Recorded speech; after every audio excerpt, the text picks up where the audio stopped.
Happy Friday, traders. It's 8:01 a.m. Chicago time on Friday, the 13th of May, 2016. Derivatives trading involves substantial risk of loss and is not suitable for all investors. Past performance is not indicative of future results. The key driver today in the overnight session was Eurozone GDP, which missed. It grew by 0.5%, 0.5% in the first quarter, missing the 0.6 consensus forecast. In addition to that, there was an article by Jeffries that stated that there's a record fifth consecutive weekly outflow out of global equity funds, with Japan losing the highest number of investors at 4.9 billion. The net outflow is 7.3 billion. Japan covering 4.9 billion of that, Europe 3.1, and the US funds losing 1.8 billion. So, and then on top of that, the other thing we were looking at for this morning that was key is advanced retail sales. The advanced retail sales release at 7:30 on um, uh, 7:30 Chicago time.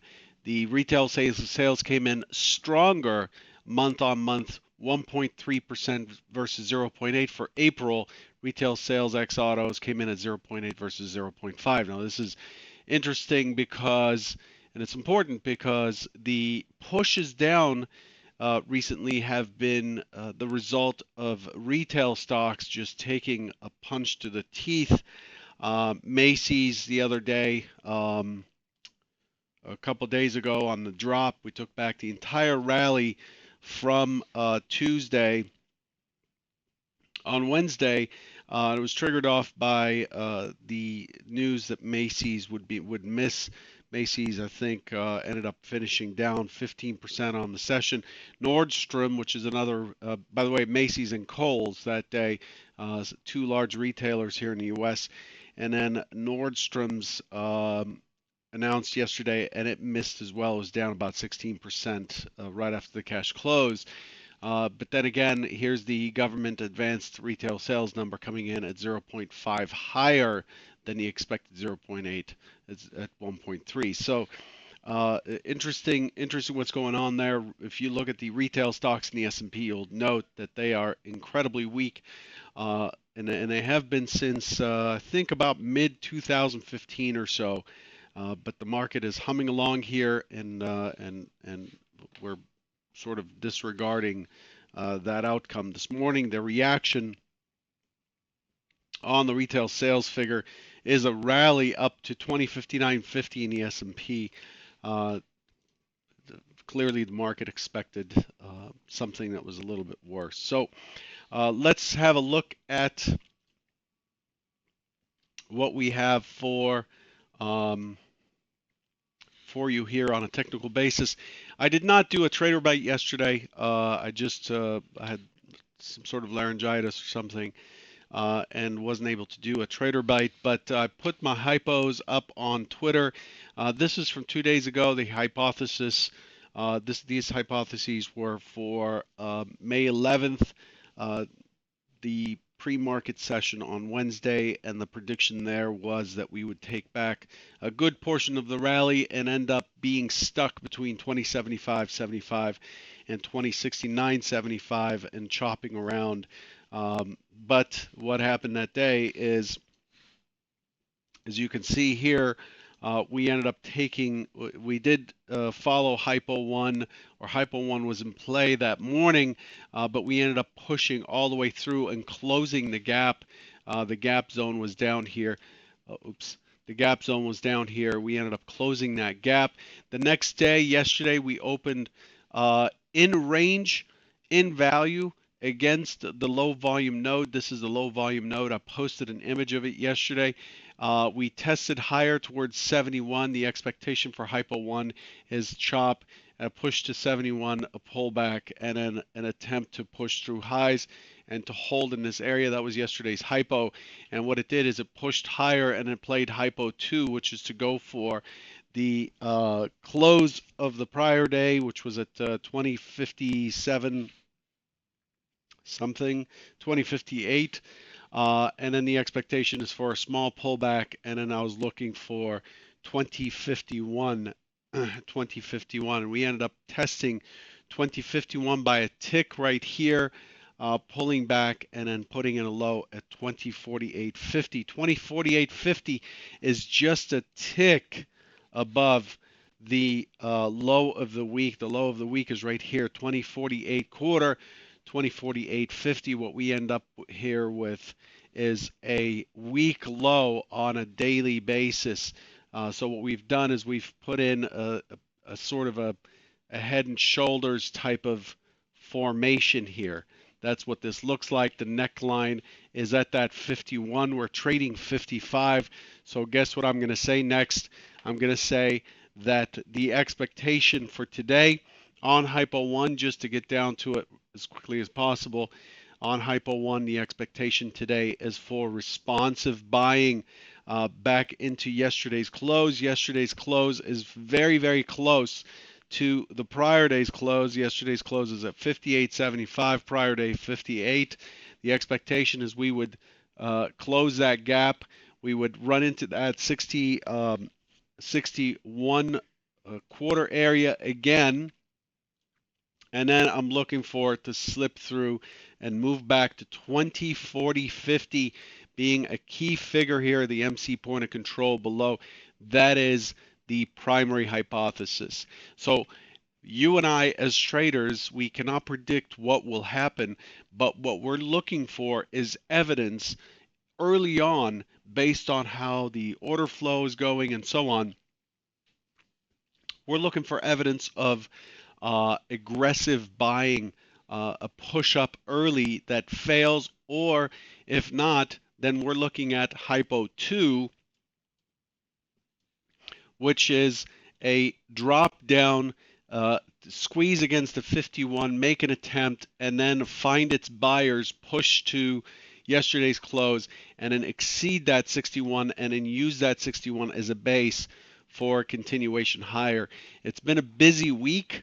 It's been a fairly decent week, actually. Finally, we've got some volatility, except for Monday, and so I expect that going into the weekend here, we're likely to see it rest. But Hypo 2 is for a test down early with the primary idea being up. Hypo 1 is a test higher early with the primary idea being down, and the continuation of this, again, head and shoulders sort of formation that we have here on the 15-minute, again targeting 20, 40, 50 being the key area.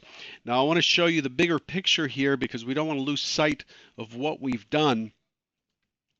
If I flip this this profile over to the right so we can see where we are, we have been very methodical. Again, I've said this before. For those who have the flex levels and get these profile-based and other levels here that I'm updating on my server, that update on your charts automatically if you have the software, you should have noted that it's moving from one spot to the next to the next. And what we've done is, even though we've tested these areas, we have not shifted these areas at all. These areas continue to hold on to the same levels. The MC high volume nodes and low volume nodes are sticky. They're continuing to be the same. Here's our MC point of control, still at 51. You can see that this is the highest price on this red outline here with the black line. That's carried over on our flex levels here at 51. We've been very attracted to this level. That was yesterday's target, and we pushed through it by a couple ticks or a point and a half before climbing back up to 65 quarter, which was a key area. 66, the 66.50 high was a beautiful setup. Lots of liquidity up there as it pushed through, and then it finally rotated back down and created an opportunity for about 5 points, 5.5 points on that trade. So overall, we are completely in balance. We are the lines that separate this profile. That's a low volume node, high volume node, low volume node. And then we have a high volume node at the point of control, low volume node right underneath it, which is that 47. It's very important. The 47 we missed last time by 5 ticks on Monday. 47 is a single print that we left behind from this day. The 47 comes from this low volume node right here from Friday. And then the next high volume node is that 4050, which is the point of control for an even bigger profile. Did I lose you in all that? I hope I didn't, but there's a lot going. My point is, to keep it short and sweet, my point is there's a lot going on in this area. Yesterday's initial test was of 69.75. You can see it here to the tick, which corresponds with this key area again, being the low volume node on the composite. Uh, the fact that this is the market is respecting these intermediate term levels, an MC or micro composite, which is a micro composite, for those who don't understand what the heck I'm talking about, a micro composite profile is a profile that incorporates 2 or more days. Okay, and if it incorporates 2 or more days, we're combining those days to represent balance, and so it is it is a way to look inside and find out where exactly the market traded a lot and where prices were rejected on a multiple day basis, and we create a composite around areas that are trading around themselves. In other words, they're in balance.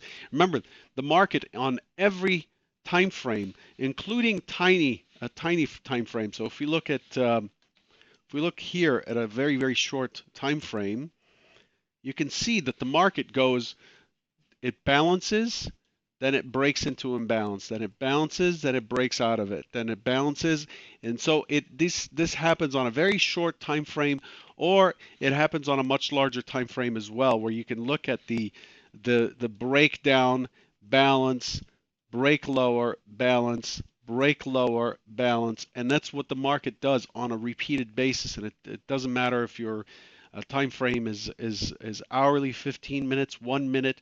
Um, it goes on all levels, and so it just depends on what you're looking at. My time frame is I'm looking for day trades, but I'm looking to hold for a few points. Generally, trades last about three minutes to a couple of hours, sometimes depending on how slow the market is and how much of a runner I have on the trade. But overall, the market has been respecting these auction levels, and as long as it does respect these auction levels, it makes our job easier, because those are levels that we can identify by putting profiles on them and seeing how those volume areas were created. Remember, dictates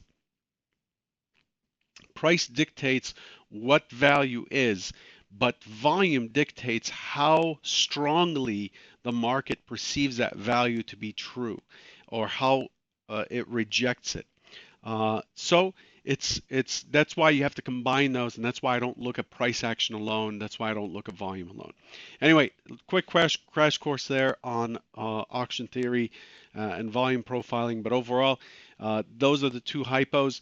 And in addition to that, just remember it is Friday after a busy week. Not a great day uh, not a great day to burn a hole in your pocket by getting emotional or fighting the market or taking a silly trade and then following it up with a bunch of silly trades to try to make up for that one silly trade, and so on and so forth. Just wait for the setups, wait for the market to do what you expect. Take your trade, let the market decide what it'll do with that trade, and then move on to the next one. Log it and move on to the next one. Good luck this last day of the week.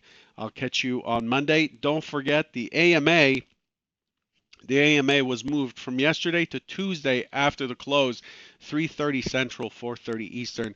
It's a public AMA. Usually it gets 400 or 500 people or plus, and you can submit your questions. I'll link the page so you can submit your questions ahead of time, so we can hopefully get those answered. Good luck, and I'll catch you Monday morning. Take care.